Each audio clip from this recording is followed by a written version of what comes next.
Student, आज हम जो +2 क्लास हमारी आर्ट सेशन है उसके अंदर जो ज्योग्राफी है उसके +2 क्लास के ज्योग्राफी के बारे में पढ़ेंगे। आज आपके पिछले दो पार्ट हो चुके हैं, आज तीसरा पार्ट है। और जो पहला लेसन है कि मानव भूगोल है उसका परिभाषा क्या है, उसका क्षेत्र क्या है और उप क्षेत्र, इन सब के बारे में पढ़ने लग रहे हैं। तो बच्चों, आपकी जो +2 क्लास की जो बुक है NCERT की, वो है मानव भूगोल मूल सिद्धांत। ये +2 क्लास की आपकी है और ये बच्चों NCERT की बुक है और आपको यही लेनी है, यही पढ़नी है। और NCERT हर एजुकेशन का बेस होता है। और इसके अंदर आज से पहले जो लेक्चर हुए आपके उनके उसके अंदर हमने पढ़ा कि मानव भूगोल में क्या क्या चीज़ शामिल होती हैं और मानव भूगोल की परिभाषा क्या है और ये किस प्रकार से भौतिक भूगोल और मानव भूगोल में क्या अंतर है, भूगोल की परिभाषा क्या है और जो मानव भूगोल करते हैं इसके जनक कौन है, इससे संबंधित जो भी चीज़ें थी वो हमने पिछले लेक्चर में पढ़ी हैं। पिछले दो जो आपके पार्ट है उनके अंदर इनको पढ़ा है। आज का जो लेक्चर है उसके अंदर हम पढ़ेंगे कि मानव भूगोल है के क्षेत्र और उप क्षेत्र, मतलब क्या क्या इसके अंदर हम पढ़ते हैं। और जो हम पढ़ते हैं मतलब कि जैसे कोई एक पेड़ है, पेड़ की एक शाखा होती है और शाखा की एक और शाखा होती है जो जिसको हम छोटी टहनी बोलते हैं। बिल्कुल उसी प्रकार से ये है कि मानव भूगोल के अंदर कौन कौन से और भूगोल, जैसे आर्थिक भूगोल है, जनसंख्या भूगोल, वो पढ़ते हैं। फिर उनके भी वो उप क्षेत्र होते हैं, उनकी भी शाखाएं होती हैं, उसके अंदर और क्या पढ़ा जाता है, ये सभी चीज़ें क्षेत्र और उप क्षेत्र के नाम से जाने जाते हैं। आगे आपको एक डायग्राम भी आएगा, उसके अंदर इसको अच्छे से हम समझ सकते हैं।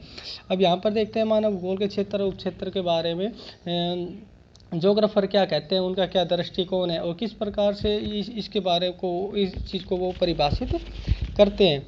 मानव भूगोल, जैसा कि आपने देखा, मानव जीवों के सभी तत्वों तथा अंतराल जिसके अंतर्गत वे घटित होते हैं के मध्य संबंध की व्याख्या करने का प्रयत्न करती है कि जो प्रकृति ने जो चीज़ धरातल पे दी है और उनका संबंध मनुष्य के साथ किस तरह का संबंध है, जिसके अंदर मनुष्य उनका उपयोग करके अपनी आवश्यकताओं को या तकनीकी को या फिर कोई भी विकास की जो धारणा है उसको सिद्ध करता है। इनके जो संबंध है उसको मानव भूगोल के अंदर अध्ययन किया जाता है।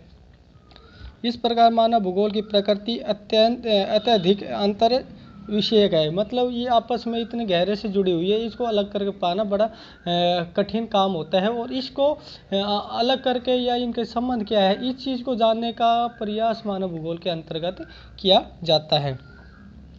पृथ्वी तल पर पाए जाने वाले मानवीय तत्वों को समझने, उनकी व्याख्या करने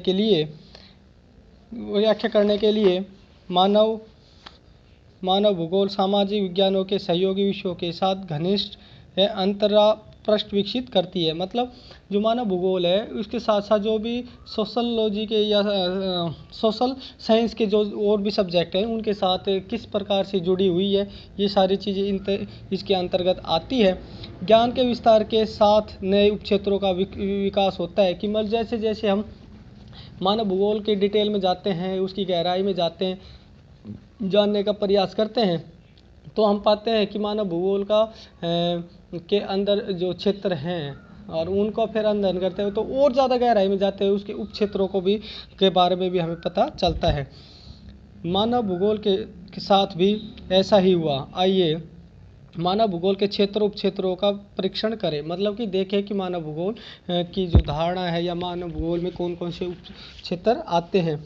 आपने अनुभव किया होगा कि यह सूची, ये मतलब कि 1.2 जो इसमें डायग्राम बनाया गया है उसके अंदर हम देखेंगे। और 1.2 जो डायग्राम है वो बच्चों ये है, आपको बड़ी आसानी समझ में आएगा। ये है, ये डायग्राम है जिसके बारे में ये कहने लग रहे हैं। वो है जैसे मानव भूगोल का क्षेत्र की बात करते हैं, इसके अंदर वो क्या पढ़ते हैं, तो एक सामाजिक भूगोल होता है। ये सामाजिक भूगोल एक प्रकार से जिस प्रकार मानव भूगोल है उसी तरह एक सब्जेक्ट होता है और इसके अंदर ही उप क्षेत्र होते हैं। जैसे व्यवहारिक भूगोल, मनुष्य किस तरह व्यवहार करता है, समाज कल्याण, मतलब लोगों के लिए किस प्रकार की योजनाएं चलाई जाती हैं, सोशल वेलफेयर के नाम से भी इसको जाना जाता है। ये राज्य की अवधारणा भी निकल के आई है। अवकाश का भूगोल, सांस्कृतिक भूगोल, लिंग का भूगोल, मतलब कि पुरुषों की संख्या ज़्यादा या फिर महिलाओं की संख्या ज़्यादा, बच्चों की संख्या ज़्यादा है, ये सभी का जो अध्ययन किया जा सकता है, अध्ययन किया जाता है, लिंग में आता है। ऐतिहासिक भूगोल कि एक समय ऐसा था जब मनुष्य आदि मानव की तरह रहता था, वो धीरे धीरे विकास करता करता और यह भूगोल के विषय में लोग क्या कहते हैं कि जैसे कि आप समझने की कोशिश करें कि कोई भी व्यक्ति किसी के ऊपर जब आक्रमण करता है तो कोई ना कोई उसकी आवश्यकता होती है और उसमें भौगोलिक कारण महत्वपूर्ण भूमिका निभाते हैं। जैसे कि अगर एक फॉर एग्जांपल में अगर बात करते हैं तो मध्यकालीन भारत की अगर बात करते हैं इतिहास के दृष्टिकोण से, तो जितने भी आक्रमणकारी भारत में आए जो मुस्लिम आक्रमणकारी थे, तो उनके बारे में शुरुआती समय में वे जो भी आक्रमणकारी थे, मोहम्मद गौरी, मोहम्मद गजनवी जैसे, वो यहाँ पर रहे नहीं, वो यहाँ से लूट के सामान को लूट के फिर लेके जाते थे। उसका एक भौगोलिक कारण ये है कि जो अरब के देश हैं, जो मुस्लिम कंट्री है, वहाँ पर तेल तो है लेकिन आज के समय में उसका उपयोग हुआ, उस समय उसका उपयोग नहीं होता था, उस बारे में जानकारी भी नहीं थी। लेकिन वहाँ पर केवल पानी की व्यवस्था भी नहीं है, रेगिस्तान है, पहाड़ी क्षेत्र है, खाद्य सामग्री जो खाने की जो अन्य वस्तुओं की आवश्यकता थी उस तरह की कोई चीज़ थी नहीं, इसलिए वो लोग उनको उनकी भौगोलिक परिस्थितियाँ होती थी वो उनको प्रेरित करती थी ऐसा करने के लिए। तो इस तरह का जो भूगोल है उनको जानने का प्रयास करते हैं। फिर उसके बाद है चिकित्सा भूगोल, मतलब ये भी चिकित्सा भूगोल भी इसका उपक्षेत्र में आते हैं। और उसके प्रकार एक चीज़ और देखते हैं कि इनका अंत जो इससे पहले जो आपसे पहले बताया था कि जो भी सोशल साइंस के सब्जेक्ट है वो किस प्रकार से इनके अंदर से या फिर हम पढ़ते मानव भूगोल है लेकिन कहीं ना कहीं इनडायरेक्टली अन्य जो विषय हैं सामाजिक विज्ञान के उनका भी कहीं ना कहीं प्रत्यक्ष रूप से हम अध्ययन कर पाते हैं।